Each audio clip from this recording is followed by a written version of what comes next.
ገዜ ከቲክቶክ ክሬቲቭ አዋርድ ጋር አንስቶ እኔ ከቁራዎች ጋር ብር ያለው ወዳደርም ምናምን ብሎ ቪዲዮ ሰራ። ከዛ እኔ መልስ ሰጠሁት። ማን ነው ቁራ ምናምን የሚል ማለት ነው ይዘት ያለው። ስለዚህ ይሄ ልጅ አሁን ይህንን ቢፊንግ መቀጠል ይችላል። ከዛ ደግሞ እዚህ ላይ ጌች ደግሞ ተጨመረበት። ምን ብሎ ተጨመረበት? አንተ እስቲ መጀመሪያ ናና በደንብ ራስን እወቅ፣ ተማር፣ ከዛ በኋላ ላይ እንደዚህ ያልክ ራስንም እያበቃ መሄድ ትችላለህ እና ኤኒ ታይም ያለውን ነገር እኛ ንስጥ የሚል ነገር አረግ። አሁን ይሄ ቢፊንግ ላስቀጥለው ካልክ በጣም ፒክ ሰርቶ መሄድ አይችልም? ይችላል። ግን ገዜ በጣም ኢንተለጀንት ሰው ነው። የምሬ ነው። እኔ የታዘብኩትን ነው የምነግርህ። በጣም ኪውረስ ነው። ስለዚህ ምን አረገ?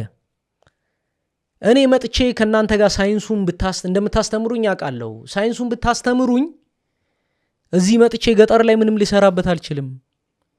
ስለዚህ እስቲ የሆነ ነገር ደግፍ አድርጉኝ አለ።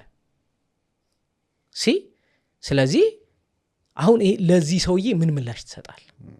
ምንድን ነው የምታደርገው ነገር? ገባ ወይ? ዝም ማለት ነው ወይ ደግሞ ያለህን አቅም ሰብስበ ደግሞ ይህን ሰውዬ ያለህን ስጦታ መስጠት ነው። እንዲሻሻል፣ እንዲያድግ፣ ነገ ደግሞ ወደ ዘመናዊ ነገር እንዲመጣ ሰፖርት ማድረግ ነው። ገብቷል አይደለ? ስለዚህ ሰዎች ሰፖርት አደረጉት ማለት ነው። ይቀረዋል አሁንም እዛ በተለይ እዛ አካባቢ ያሉ ሰዎች ምናምን ደግሞ የተቻለ ደግሞ አጠገቡ ያለውን ነገር ቢያበረታቱት ደግሞ ይሄ ልጅ ብዙ ደረጃ መድረስ ይችላል።